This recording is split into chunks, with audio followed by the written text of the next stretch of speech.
जय Shri Krishna. Welcome to our channel Maitra academy. आज जो हम कोर्स स्टार्ट करने जा रहे हैं वो है इग्नू का कोर्स BBYET 141 और इसका नाम है सेल एंड मॉलिक्यूलर बायोलॉजी। पहले हम इसका देख लेते हैं कि इस वॉल्यूम में कितने ब्लॉक्स हैं और हर एक ब्लॉक में कितने यूनिट्स हैं। हम जो स्टार्ट करने जा रहे हैं वो है वॉल्यूम 1 का block 1, techniques in cell biology. अगर हम देखें तो इस वॉल्यूम में हमारे पास दो ब्लॉक्स रहेंगे। पहला है टेक्निक्स इन सेल बायोलॉजी और दूसरा है cell structure and function. First block के अंदर हमारे पास 3 यूनिट्स रहने वाली हैं: microscopy, chromatography, techniques in molecular biology. Unit 1 के जो हमारे स्ट्रक्चर रहेंगे उसके अंदर जो हमारे सब पार्ट्स रहेंगे उनको हम देख लेते हैं। पहला हमारे पास रहेगा इंट्रोडक्शन पार्ट। इसके पास ही हमारे पास है कुछ माइक्रोस्कोपी के टाइप्स, जिसमें हमारे light microscopy, face contrast microscopy, fluorescence microscopy, confocal microscopy और पोलराइजेशन माइक्रोस्कोपी आएगा। इसके बाद हमारे कुछ सेम टेम, यहाँ जैसा आप देख रहे हैं, transmission electron microscopy 10, scanning electron microscopy SEM, और इसके साथ ही STEM, scanning transmission electron microscopy, ESEM, environmental scanning microscopy, और इसके कंपैरिजन्स होंगे। इसके बाद हम कैसे इनकी स्लाइड्स प्रिपेयर करते हैं, कौन सी स्टेनिंग करते हैं माइक्रोस्कोपी के लिए, वो देखेंगे। तो स्टार्ट करते हैं आज के इंट्रोडक्शन पार्ट से। सबसे पहले सेल बायोलॉजी, ये क्या होती है?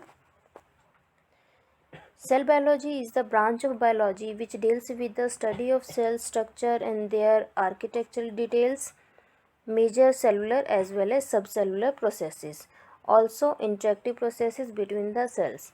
इसका मतलब ये है कि सेल बायोलॉजी है वो बायोलॉजी की ब्रांच है जो सेल्स की स्टडी करती है। इसके साथ साथ इसके आर्किटेक्चरल डिटेल्स की स्टडी की जाती है और सेलुलर और सब सेलुलर लेवल पर जो प्रोसेसेस होते हैं और जो उनके बीच का इंटरेक्शन होता है उनकी स्टडी की जाती है।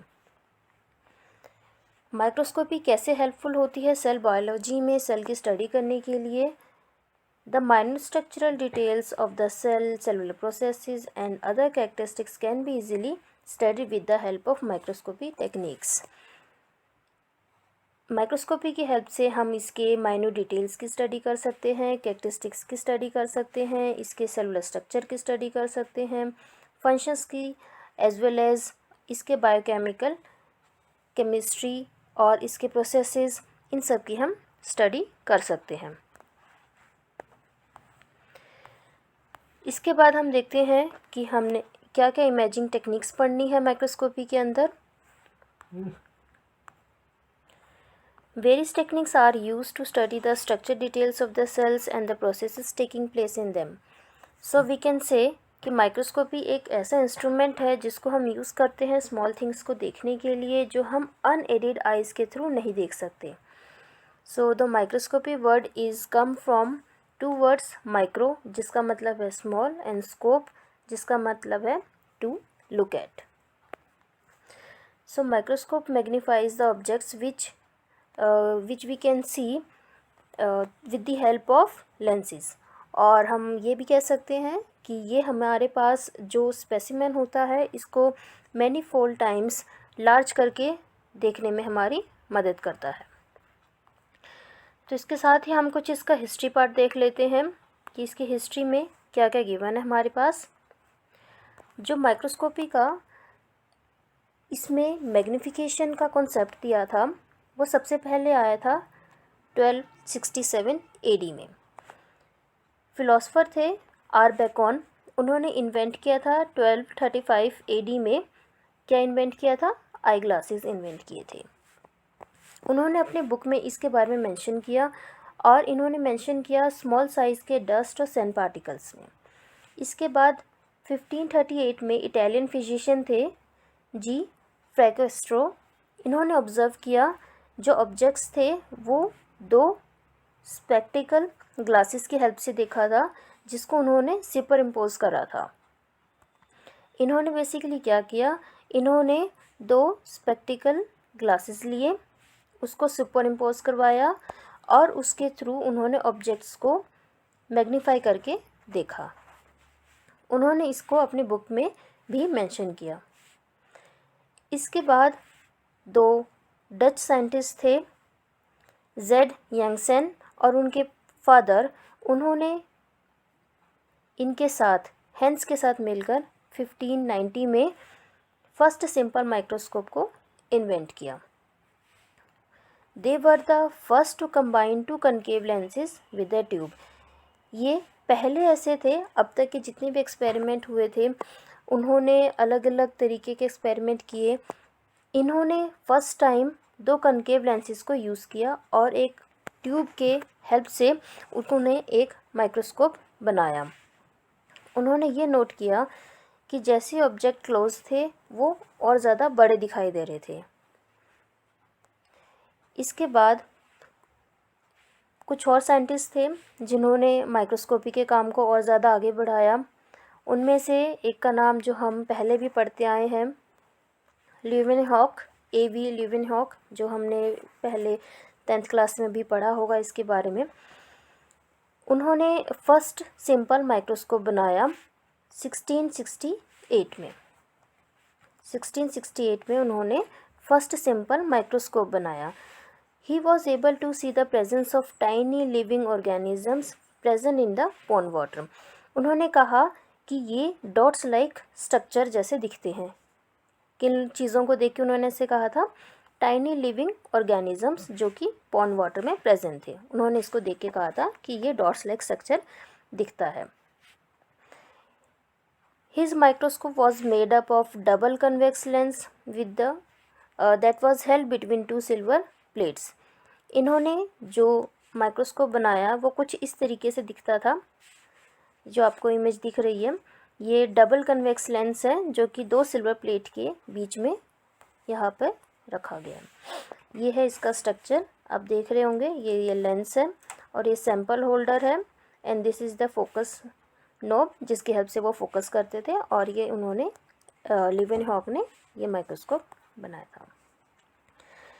इसके बाद रॉबर्ट हुक थे जो सिंगल लेंस माइक्रोस्कोप बनाने वाले फर्स्ट इन्वेंटर थे। इन्होंने सिंगल लेंस माइक्रोस्कोप बनाया। देखिए यहाँ पर दो बातें आपको याद रखनी पड़ेंगी। पहली बात, जो ये ल्यूवेनहॉक थे, इन्होंने जो काम किया था, ल्यूवेनहॉक जो थे ये फर्स्ट सिंपल माइक्रोस्कोप बनाने वाले थे। इन्होंने फर्स्ट सिंपल माइक्रोस्कोप बनाया था। बट जो ये हमारे रॉबर्ट हुक हैं, इन्होंने फर्स्ट सिंगल लेंस माइक्रोस्कोप बनाया था। तो ये दो बातें हैं, उन्होंने सिंगल माइक्रोस्कोप बनाया, इन्होंने सिंगल लेंस माइक्रोस्कोप बनाया था। इसके बाद हम देखते हैं रॉबर्ट हुक ने इसको यूज़ करके अपनी बुक में इसके बारे में भी लिखा कि उन्होंने वेरियस स्मॉल ऑब्जेक्ट्स देखे, जैसे कि यह आपकी बुक में भी मेंशन है। उन्होंने वेरियस स्मॉल माइक्रोस्कोपिक ऑब्जेक्ट्स देखा और उन्होंने अपनी बुक माइक्रोग्राफिया में, जो कि हमारे यहाँ पर NCERT की बुक में गिवन पहले भी गिवन है इनके बारे में थोड़ी बहुत इन्फॉर्मेशन, और हमारी इग्नू की बुक में भी ये गिवन है। ये इनका हुक, जो रॉबर्ट हुक ने काम किया था, ये उन्होंने माइक्रोस्कोप बनाया था, जो उन्होंने लेंस यूज़ किए थे। ये यहाँ पर इनका ये ऑब्जेक्टिव पार्ट है, ये इसका आई पीस रहेगा और ये है इसका बैरल। और इन्होंने जो बुक लिखी थी वो है माइक्रोग्राफिया, जिसके बारे में इन्होंने यहाँ पे मेंशन किया है। अच्छा, ठीक है। इसके बाद रॉबर्ट हुक के बारे में, जैसे मैंने आपको पहले भी कहा, NCERT में हमने ऑलरेडी इसके बारे में पहले काफ़ी कुछ पढ़ा है। तो इन्होंने ये माइक्रोस्कोप बनाया।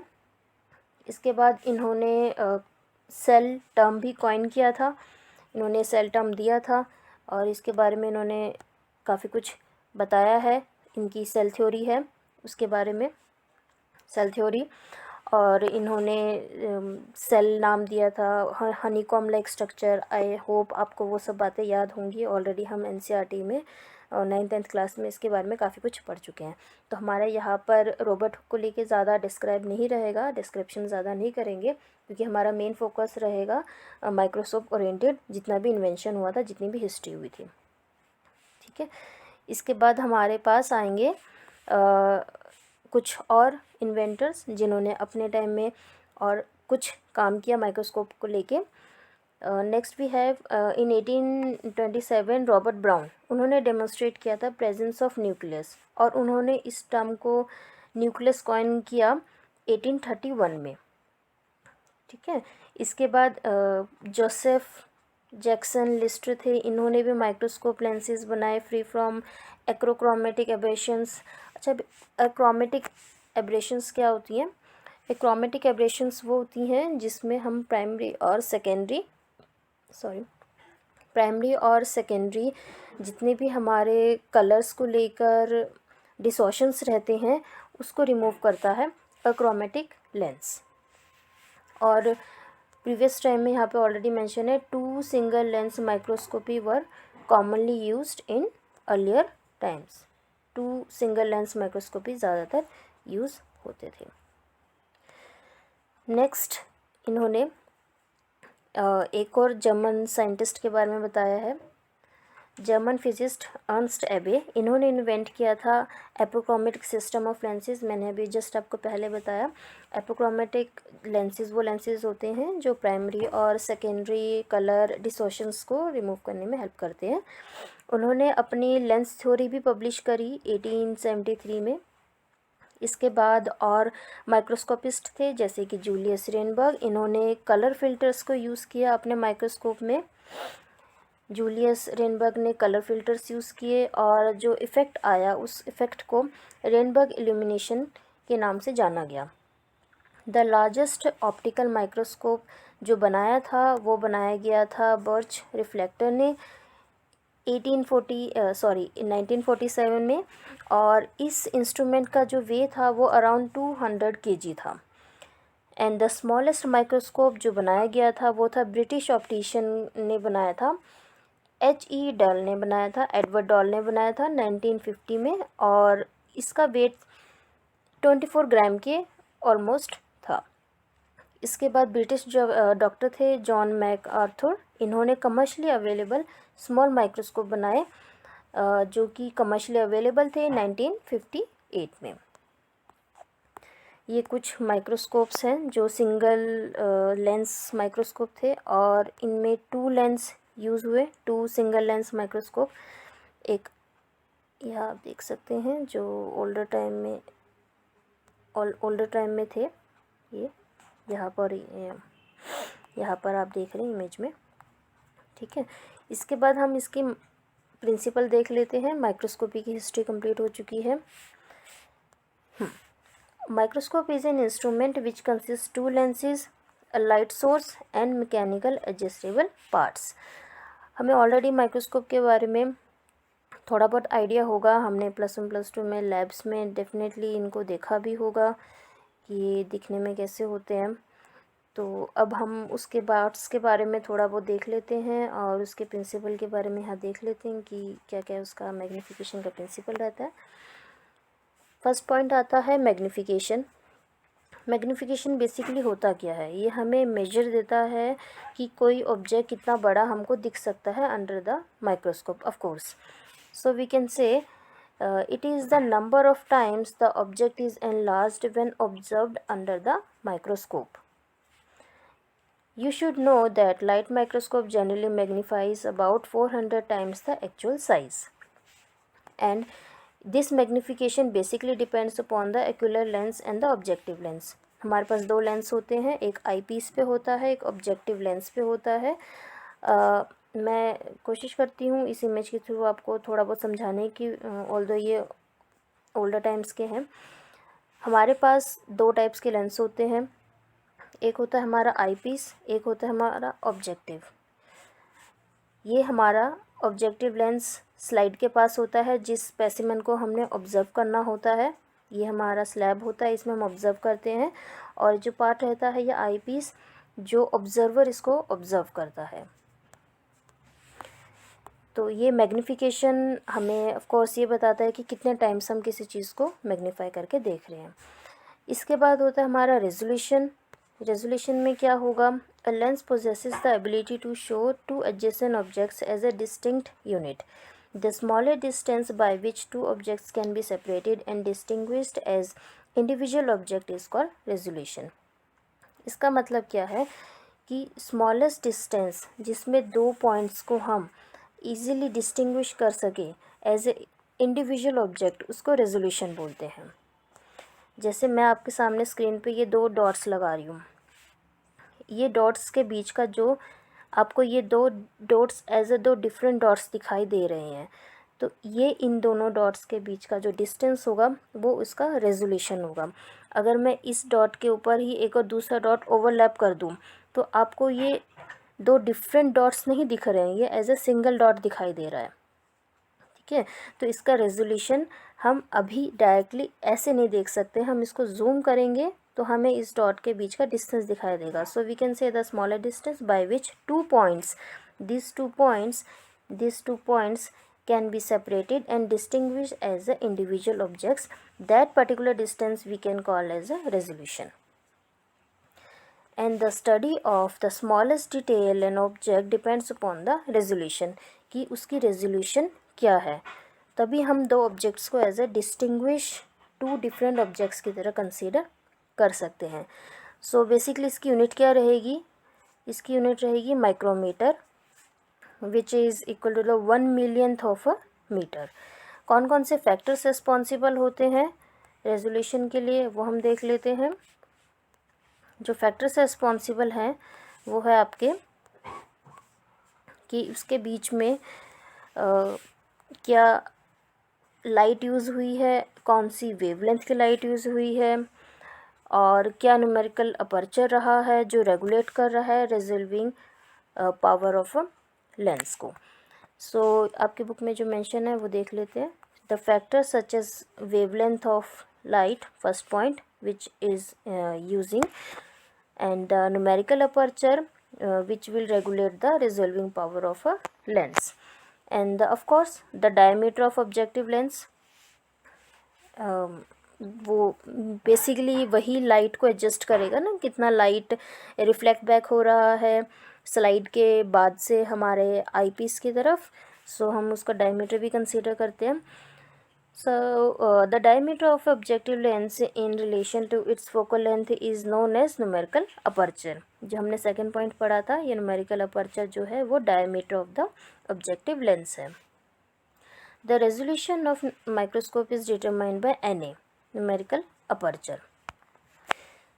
ठीक है, अब ये Na क्या है जो हमें numerical aperture पढ़ रहे हैं। On the left hand side we can see the formula Na, N नीटा साइन अल्फ़ा। नीटा साइन अल्फ़ा, नीटा क्या होता है, reflective index of the medium, it is the refractive index of the medium, and the alpha is half of the cone of angle of light emitted from the condenser. अब condenser क्या होता है वो जब हम इसका पूरा पार्ट्स को देखेंगे तब मैं आपको वहाँ पर ब्रीफ कर दूँगी कि कंडेंसर क्या होता है। जो हमारे पास माइक्रोस्कोप होता है उसके जैसे हमारे पास ये ऑब्जेक्टिव लेंस है, यहाँ पर हम स्लाइड रखते हैं तो उसके नीचे हम यहाँ पे कंडेंसर एडजस्ट करते हैं। सो ये कंडेंसर के ऊपर ऐसे लाइट पड़ती है और फिर यहाँ स्पेसिमेन से स्ट्राइक करके यहाँ से आई ऑब्जेक्टिव लेंस के फिर ऊपर यहाँ पर आईपीस से ऑब्जर्वर के थ्रू आता है। मैं आपको इसके बारे में फिर से एक्सप्लेन कर दूँगी, अभी हम जस्ट इसका प्रिंसिपल पढ़ रहे हैं। ठीक है, सो न्यूमेरिकल अपर्चर का फॉर्मूला है नीटा साइन अल्फ़ा। सो ये डी जो गिवन रहेगा, ये डी क्या है वो उसको भी हम देख लेते हैं एक बार। D equals to lambda lambda upon 2Na। जहाँ लैम्डा रहेगा वो रहेगा वेवलेंथ ऑफ लाइट जो हम यूज़ कर रहे हैं। Na जैसे भी हमने आपको बताया, Na इक्वल्स टू नीटा साइन अल्फ़ा, ये हमने पीछे से फॉर्मूला निकाला था Na का, और यहाँ पर हम इसको पुट कर देंगे लैम्डा अपॉन 2Na। सो यहाँ से हमने इसको कैलकुलेट किया इसका रेजोल्यूशन आ गया। ठीक है, सो हम नोट करके क्या कंक्लूड कर सकते हैं, the resolving power of a lens is higher if the wavelength is short, hence the smaller the value of resolving power, higher the resolution and more the clarity। इसका मतलब ये है, इसका मतलब ये रहेगा कि रिजॉल्विंग पावर जो है लेंस का वो उस केस में हाई होगा जब वेवलेंथ शॉर्ट होगी। जब वेवलेंथ शॉर्ट होगी सो जितना रिजॉल्विंग पावर का वैल्यू कम होगा उतना ही उसका रेजोल्यूशन हाई होगा, और रेजोल्यूशन हाई होगा तो इसका मतलब उसका क्लैरिटी और ज़्यादा हाई होगा। तो जितना ज़्यादा रेजोल्यूशन उतनी ज़्यादा उसकी क्लैरिटी। सो आज हमने इसका हिस्ट्री पढ़ा और हमने इसका प्रिंसिपल भी पढ़ा है। नेक्स्ट क्लास में हम इसकी लाइट माइक्रोस्कोपी पढ़ेंगे और उसके बाद हम उसके अंदर simple light microscope, compound microscope और ये जो हमारे पास कंपाउंड माइक्रोस्कोप है इसके पार्ट्स के बारे में हम फर्दर डिस्कस करेंगे। आई होप आपको ये लेक्चर पसंद आया होगा। सो अगर आपको ये पसंद आया तो please like it, share it and subscribe our channel Maitri academy. Thank you so much for your time.